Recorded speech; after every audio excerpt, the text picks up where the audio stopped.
الحمد لله رب العالمين. الحمد لله الذي شرح صدور عباده للهدى ونكت في قلوب أهل الغي فلا تعي الحكمة أبدا.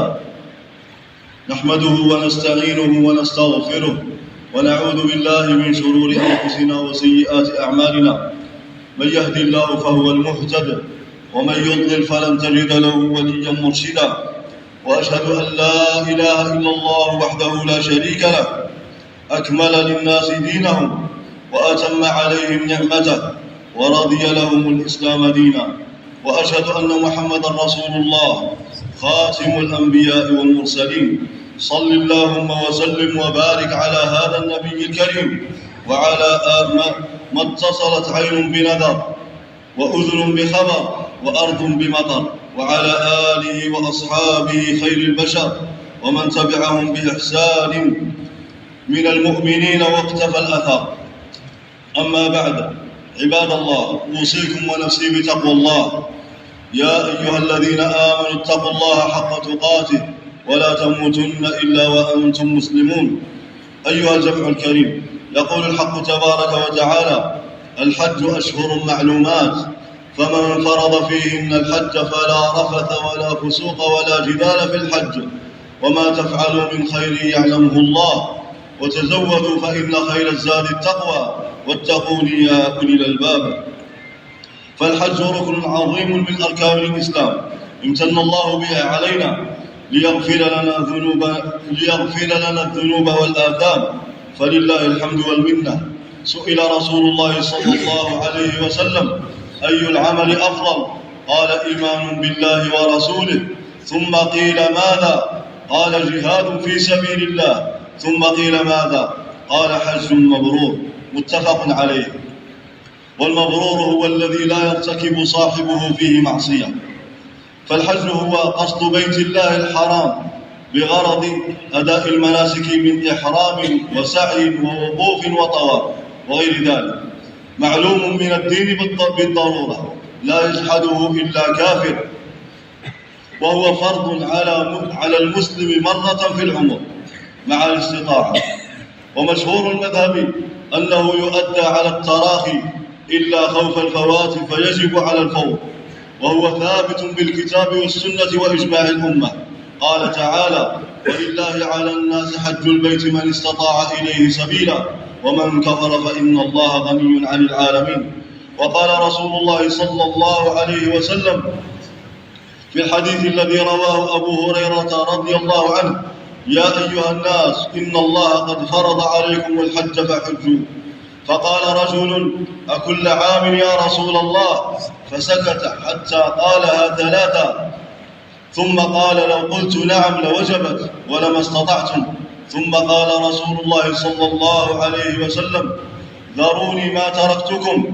رواه مسلم. فالنبي صلى الله عليه وسلم بالمؤمنين رؤوف رحيم، وقد أجمعت الأمة على فرضيته مرة في العمر، وابتدأت فرضيته في السنة 9 من الهجرة،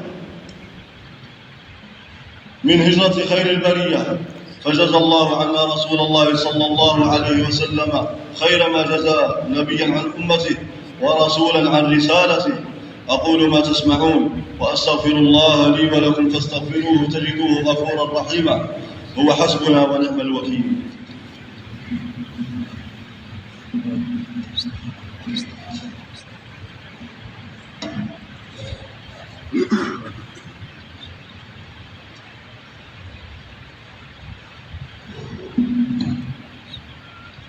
الحمد لله رب العالمين، له الحمد الحسن والثناء الجميل.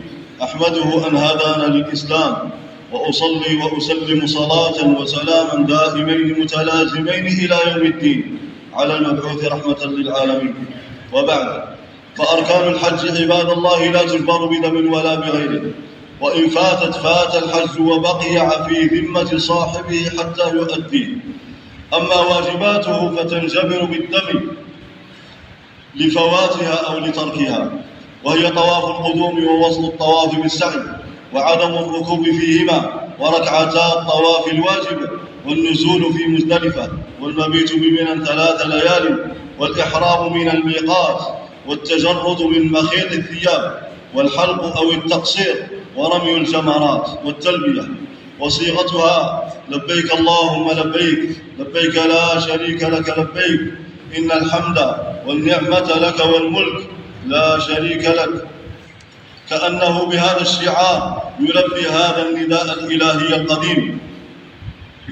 فالله أمر سيدنا إبراهيم الخليل عليه السلام أن يؤذن به في الناس، فقال تعالى: وأذن في الناس بالحج ياتوك رجالا وعلى كل ضامر ياتين من كل فج عميق ليشهدوا منافع لهم.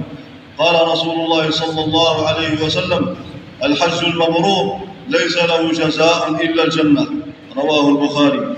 فاللهم ارزقنا الجنة وما قرب إليها من قول وعمل، وأعذنا من النار وما قرب إليها من قول وعمل. اللهم يسر لعبادك حج بيتك الحرام، واجعلنا من عتقائك من النار. اللهم أكرمنا ولا تحرمنا. اللهم لك الحمد كله، وإليك يرجع الأمر كله، علانيته وسره. اللهم أرنا الحق حقا وارزقنا اتباعه، وأرنا الباطل باطلا وارزقنا اجتنابه. اللهم طهر قلوبنا من الرياء، وألسنتنا من الكذب. اللهم اجعل جمعنا هذا مرحوما، وتفرقنا من بعده معصوما، ولا تجعل فينا ولا منا ولا معنا شقيا ولا محروما، ولا شاكيا ولا مغرورا ولا عاقا لوالديه. اللهم انصر إخواننا في كل مكان، اللهم انصر إخواننا المستضعفين في كل مكان، اللهم كن لهم عونا ونصيرا. اللهم ارحمنا وارحم والدينا، وارحم مشايخنا، وارحم من علمنا، وارحم من له الحق علينا، وارحم